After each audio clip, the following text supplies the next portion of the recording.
Aloha, and welcome to episode 17 of the Weekly Wellness Show. And today we're going to discuss some interesting things about testing, especially for Sars COV-2 testing. So you got testing out there that is for the coronavirus, and then you also have testing out there for the antibodies. Now, let me just give you a distinction between the two here, because to me, they're both important. So for the antibody test, now, as far as antibodies go, antibodies are like your soldiers, okay? They're your immune system, all right? And if you're exposed to something, let's say whether it's the flu or a virus or just anything, what happens is these antibodies are deployed, okay, to see kind of what's going on here. All right, to see like, hey, who's this guy coming into our space that could possibly be a threat, and figure this out, okay? So that is one of those tests that you could take now that's available, and a lot of times you can find it for free. I just did 2 of these tests within a week from each other, just to kind of see what's what and what's not. I do give blood, donate blood at least once every 3 months, donate a pint.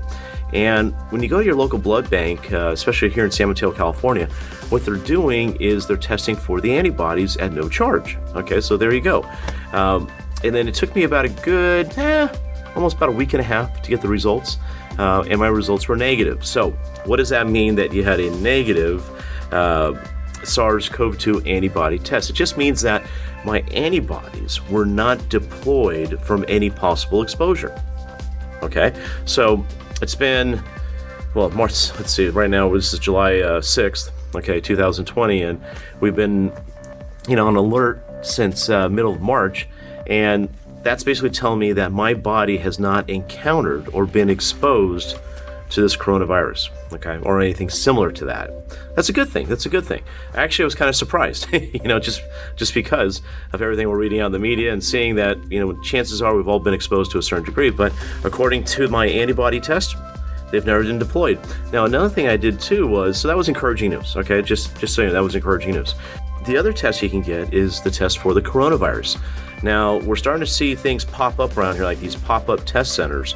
I'm not quite sure if they're charging for it or what have you, but I do see that one of them is being provided by One Medical, labs. Okay, and you usually have to pay something, but if you go to onemedical.com, they'll kind of tell you, or if you do a search for coronavirus testing, they'll show you where you could literally drive up, and you don't even have to get out of your car.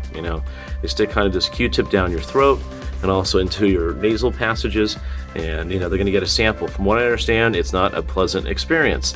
So, but if you really want to find out what's going on, and part of me also wanted to find out, how come we can't test blood for this yet?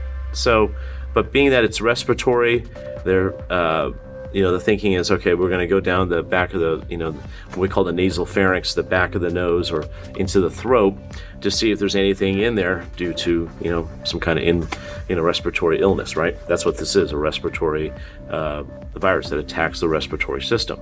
So you can get that test, and I'm not quite sure what the pricing is. I hear it's free. I hear it might be over $100. Who knows? But you can do your search on that. Another thing you want to know is, other doctors, other places are testing for the Sars COV-2 antibodies as well. I went to a colleague of mine. She's on 25th Avenue, Dr. Meg Spicer, and she had a phlebotomist in there in a very safe environment. They took a small little vial of blood, and within, I think, 3 business days, I got my results. And again, they were negative. So there you have it. I tested from the blood bank. I tested from another colleague of mine with the phlebotomist from a lab. LabCorp was the lab that tested the sample, and so far I'm negative, okay, and that's how it's going to go. The other thing too is what you got to consider now for travel, all right, and being originally from Hawaii, Aloha, the Hawaiian Islands basically have announced that if you want to fly to Hawaii starting August 1st to avoid a 2-week quarantine, okay, you have to test negative for the coronavirus, okay? So you got to do a coronavirus test, not the antibody test. You actually have to do a coronavirus test and be negative, I believe, within that 72-hour period before you arrive on the island. They're also going to take your temperature, I think, before you get on the plane and off the plane, from what I understand. So who knows? But the island's opening back up, and travel will resume, because if there's any one place that's been really hit hard that depends a lot on travel, has been Hawaii. So these things are happening, but I'm also understanding too, if you're flying outside of the country into other countries, if they're allowing travel from the United States to other countries, they're saying, look, you got to test negative before you hop on that plane. As far as travel within the country, I know, like New York, Florida, even California, I mean, there's certain restrictions that may apply, that if you're coming to visit the state, or if you're going to New York, or if you're going anywhere else, you may need to have some testing, or you may be put on some kind of possible 2-week quarantine. Again, you got to do your diligence. I mean, this is stuff I'm hearing from the grapevine, but it is something for you to consider and see. So is it important to get tested? I believe it is. I think you should get tested for at least the antibodies. If you just want to have a simple test, if you don't have an issue with needles, they're going to poke you. That sample will be done in literally less than 15, 20 seconds, okay? And then you'll get results on that within like 2 or 3 days. It's kind of a cool thing. Now, on the other hand, let's say if you tested positive for the Sars COV2, COV2 antibodies, well, that's another discussion. So that means there's a high possibility you've been exposed to the virus, the coronavirus. So, a couple things, maybe asymptomatic. You may have noticed maybe a tickle in your throat or something, whatever's there. That might be in your best interest to get tested to really confirm and find out, hey, is there something I should look into? I think it'd be responsible to your own health, to find out if this is something you have. And perhaps, it's also you're doing something. If you test positive, that's a pretty good indication that, you better go get that coronavirus test, because especially if you have a family and so on and so forth, it's good to know if it's there or not. Some other things to be kind of concerned about too are these reporting agencies. I'm telling all my patients, do not use insurance for any kind of blood testing, okay? It's not that much money, all right? And remember, when you use insurance, it goes on record to all the other insurance companies, okay? So say if you're trying to apply for something, maybe a life insurance program, or maybe other medical insurance, and hey, there's notification that you used your insurance for something. Well, those insurance companies that you're applying for, okay, are going to look into that, and they'll see that record and maybe do an inquiry on that. Just saying, like I said, we're in a world now where patient privacy is the ultimate thing we all want and strive for, and who knows what's going to happen as time goes on. So keep things private, pay that extra money. I'm talking about regular blood panels too. If you really want to, remember, you can get a blood test anytime throughout the year to monitor your own wellness. But I have my patients, they probably do a test at least 2 or 3 times a year. I'm due for one pretty soon here. So, and I just pay cash for it.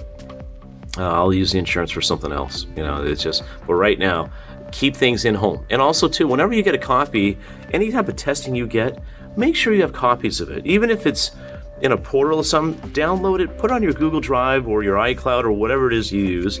So that way, if you go to another doctor's office, you have instant access to show them what your results are. There's no reason why you can't have your own records, whether it's from a diagnostic report like an MRI or an X-ray, lab results, blood, urine, anything. You should all have that opened in a file, so that way you could just go to any doctor and say, hey doc, this is my latest blood panel, this is what's going on. I could send it to you. You just want to have access to it, all right? You don't have to, play the game of call the doctor's office, wait for them to send it to you. Then you got to get a request from your other doctor requesting records. No, get your records. Be responsible to yourself, all right? And that's one thing I always tell people. When it comes to lab work and health, I am not responsible. I have a responsibility to you as your doctor, but I'm not responsible for you when it comes to your health, okay? So that's a big thing I want people to get out of this is you don't have to wait for your doctor to help you get healthy. You can start researching things. You should start, finding out what is the best kind of testing out there for my general health and well-being. And you couldn't have picked a better time right now to start getting your health in order, getting it to a point where you want to optimize. Maybe you want to lose about 15 or 20 pounds. Maybe you want to start engaging in a healthy lifestyle. There's programs for that. Doctors like me and across the country are showing people and teaching people how to do that, okay? And usually insurance doesn't cover that. So it is an investment on yourself, all right? So I hope you found that helpful, okay? I know I gave you a little bit more information you wanted. So just kind of in summary, you could do either the Sars CoV-2 antibody test, all right? It's a simple vial of blood. You can do that by going to your local blood bank, because they're now testing the blood samples when you donate a pint of blood. You'll get those results in about a week and a half, okay? Maybe 2 weeks. Or you can go to a private any doctor, and then they can draw a blood sample from there, and you'll get your results within a few days, like 2 to 3 business days, all right? So anyways, that's kind of what's going on. Get tested one way or the other. Find out what's going on with yourself, so that way you don't have to live in anxiety and wonder, what do I got to do and what's happening? And, this is where you want to take control of your health and well-being. All right.